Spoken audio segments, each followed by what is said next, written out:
Hi, இன்றைக்கி ஒரு simple sandwich quick and டேஸ்டியாக எப்படி செய்கிறதுன்னு பார்க்கலாமா? இந்த மாதிரி சிம்பிள் ரெசிபீஸ்லாம் தொடர்ந்து பார்க்க என்னோடய சேனலை ஃபாலோ பண்ண மறக்காதீங்க.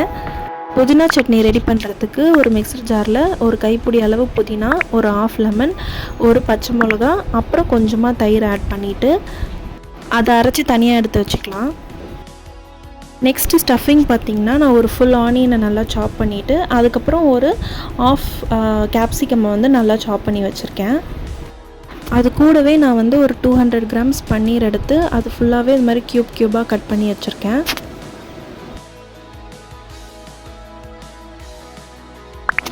நெக்ஸ்ட்டு நம்ம கட் பண்ணி எடுத்து வச்சுருக்க கேப்சிகம், ஆனியன், அப்புறம் பன்னீர் இது மூணுத்தையும் ஆட் பண்ணிவிட்டு ஒரு மிக்ஸ் பண்ணிக்கலாம். அப்புறமா இதில் 1/2 teaspoon chilli powder, 1 teaspoon pepper powder, கொஞ்சமாக mayonnaise and then tomato sauce add பண்ணி நல்லா மிக்ஸ் பண்ணி வச்சுக்கலாம்.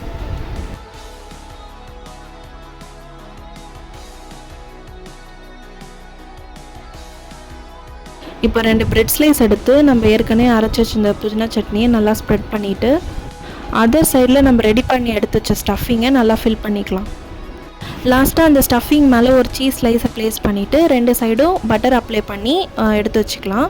இப்போ நம்ம டோஸ்ட் பண்ணி எடுத்துக்க போகிறோம். டோஸ்ட் பண்ணுறதுக்கு கொஞ்சமாக பட்டர் ஆட் பண்ணிவிட்டு நம்ம ரெடி பண்ணி வச்சிருந்த சாண்ட்விச் ப்ரெட்டை 2 பக்கம் திருப்பி போட்டு எடுத்துக்கலாம். இந்த மாதிரி ஒரு ப்ரௌனிஷ் ஷேடு வந்துச்சுன்னா சூப்பரான பன்னீர் சாண்ட்விச் ரெடி. இப்போ நான் இதை கட் பண்ணி காமிக்கிறேன் பாருங்கள். எவ்வளோ கலர்ஃபுல்லாக சூப்பராக இருக்குது. இதே மாதிரி நீங்களும் செஞ்சு பார்த்துட்டு எப்படி இருக்குன்னு சொல்லுங்கள். இந்த மாதிரி பிரெட் சீரீஸை தொடர்ந்து பார்க்க என்னோடய சேனலை சப்ஸ்கிரைப் பண்ணி வச்சுக்கோங்க. அவ்வளோதான் கைஸ், நெக்ஸ்ட் வீடியோ பார்க்கலாம். டாடா, பை பை.